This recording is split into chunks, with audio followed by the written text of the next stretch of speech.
नमस्कार, स्वागत है साहित्यिक झरोखा चैनल पर।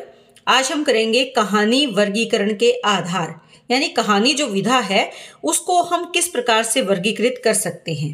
तो देखिए, यहाँ पर सबसे पहले हम बात करें तो कहानी हिंदी में गद्य लेखन की एक ऐसी विधा है जो मानव जीवन के विभिन्न पहलुओं को शब्दों के माध्यम से जीवंत करती है।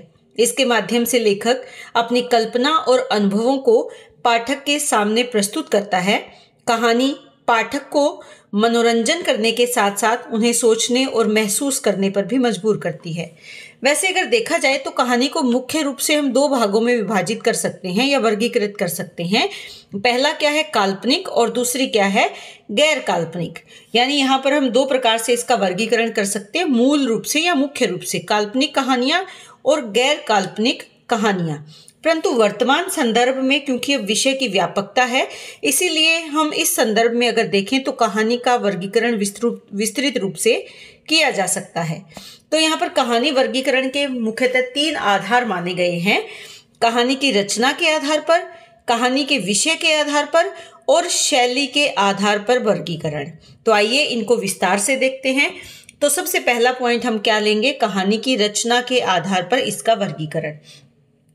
इसका विभाजन जब हम करें तो सबसे पहला पॉइंट अगर बनाते हैं तो वो क्या आता है, घटना प्रधान कहानियां।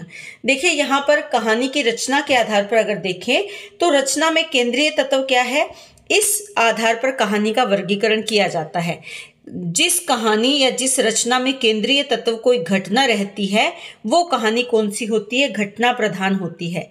इसमें लेखक का पूरा ध्यान घटना और कथानक के विकास पर होता है। यहाँ पर आप उदाहरण दे सकते हैं, जैसे विशंबरनाथ शर्मा की कहानी है, विशंबरनाथ शर्मा कौशिक की कहानी है, जैसे आर्द्र कहानी का आप यहाँ पर उदाहरण लिख सकते हैं। ये एक घटना प्रधान कहानी का श्रेष्ठ उदाहरण है।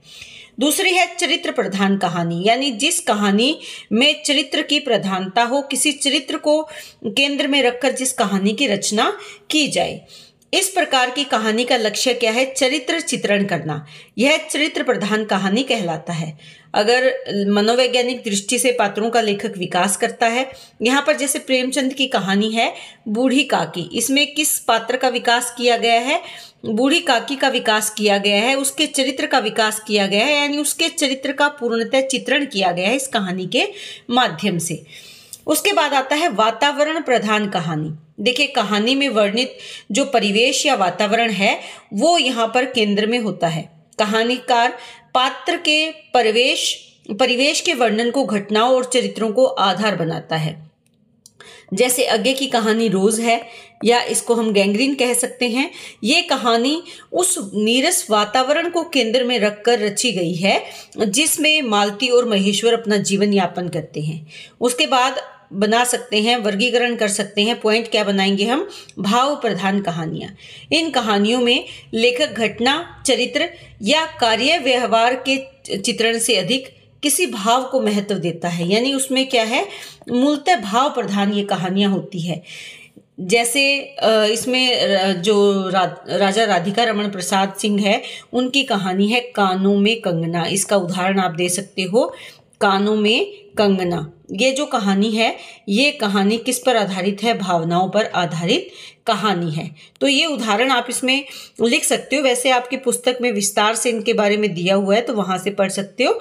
आप यहाँ पर इन पॉइंट्स के साथ वो सब भी लिखेंगे जो मैं बोल रही हूँ, तभी ये आपका प्रश्न पूरा होगा।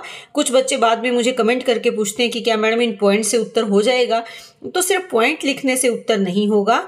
पॉइंट के साथ आप इसको विस्तार से भी लिखें और उसके साथ किसी एक कहानी का नाम याद करके उसका उदाहरण के रूप में भी उसको बताएं। अगला वर्गीकरण का आधार क्या है, विषय के आधार पर। विषय भी अलग अलग विषय होते हैं कहानियों में। जैसे ऐतिहासिक कहानी, यहाँ पर आप पहला पॉइंट बनाएंगे।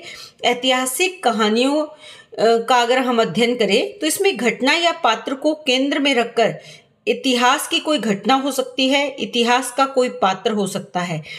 ऐसी कहानी जब लिखी जाती है तो वो कौन सी कहानी होती है, ऐतिहासिक कहानी कहलाती है, जिसमें लेखक इतिहास और साहित्य कला दोनों को कुशलता से, सहजता से अभिव्यक्ति प्रदान करता है।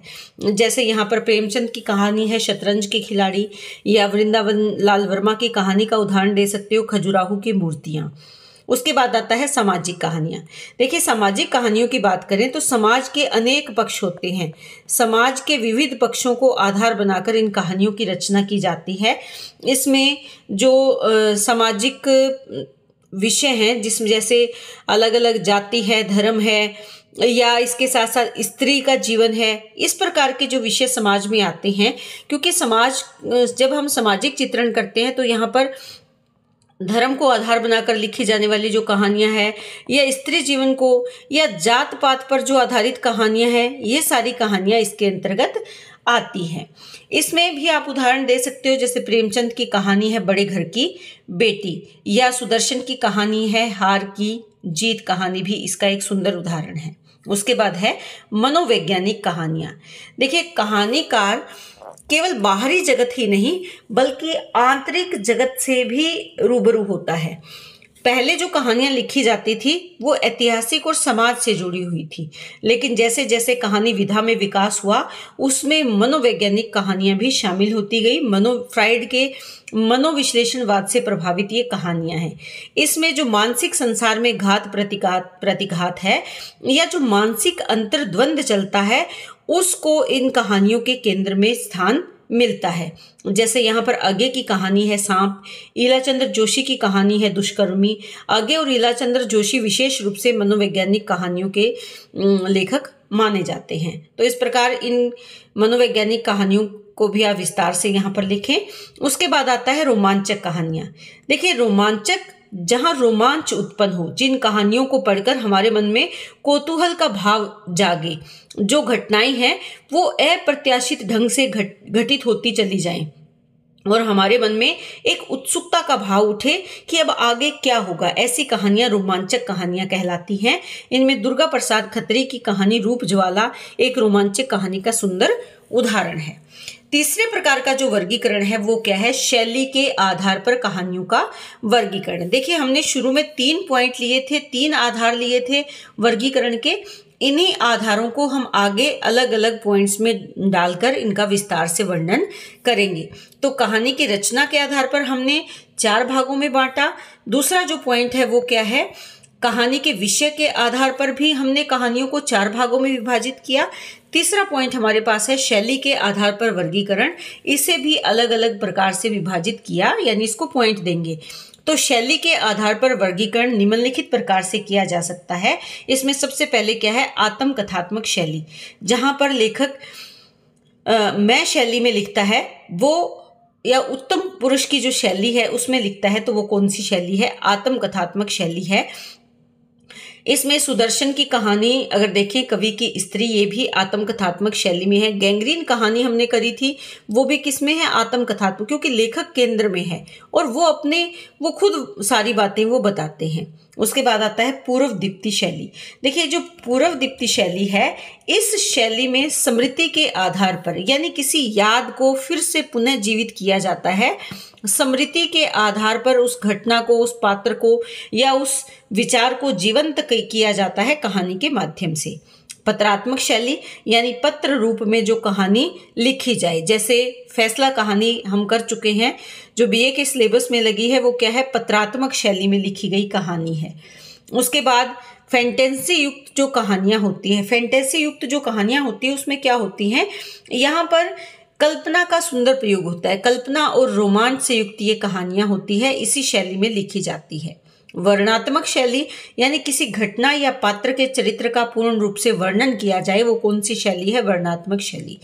कहीं किसी घटना का पूर्ण रूप से विवरण दिया जाए, वो क्या है? विवरणात्मक शैली। जैसे प्रेमचंद की कहानी है बड़े भाई साहब, ये हम कर चुके हैं, पिछली बार फर्स्ट ईयर में करी थी, बड़े भाई साहब। तो ये कहानी किस शैली में लिखी गई है? विवरणात्मक शैली में, बड़े भाई साहब, ये उदाहरण के तौर पर। वर्णनात्मक शैली में जैसे आकाशदीप कहानी है, किसकी कहानी है? आकाशदीप जयशंकर प्रसाद की कहानी है। इस कहानी को आप इसमें उदाहरण के रूप में दे सकती हैं। इसके बाद आती है बिंबात्मक शैली, जहां बिंब उपस्थित हो, जैसे निर्मल वर्मा की कहानी है परिंदे। इस कहानी को आप किस रूप में दे सकते हैं? बिंबात्मक शैली की कहानी से कह सकते हैं। जब हम पढ़ें तो हमारे मनोभावों के साथ साथ हमारे मस्तक पर वो बिंब उपस्थित हो, वो कौन सी शैली होती है? बिंबात्मक शैली होती है। तो इस तरह से आप इन कहानियों का वर्गीकरण कर सकते हैं। अंत में निष्कर्ष रूप से आप यहाँ पर जरूर लिखेंगे कि कहानी विधा एक ऐसी विधा है जो लेखक अपनी लेखनी के माध्यम से समाज तक पहुंचाकर केवल मनोरंजन ही नहीं करता, बल्कि किसी न किसी उद्देश्य की पूर्ति भी करता है। और इसीलिए इस कहानी के लेखन के विभिन्न आधार हैं जिनसे ये विधा समाज के सभी वर्गों को प्रभावित करती है। तो उम्मीद करती हूँ कि प्रश्न आपको बहुत अच्छे से समझ में आया होगा। बहुत बहुत धन्यवाद। कमेंट करें, लाइक करें, शेयर करें और सब्सक्राइब करें।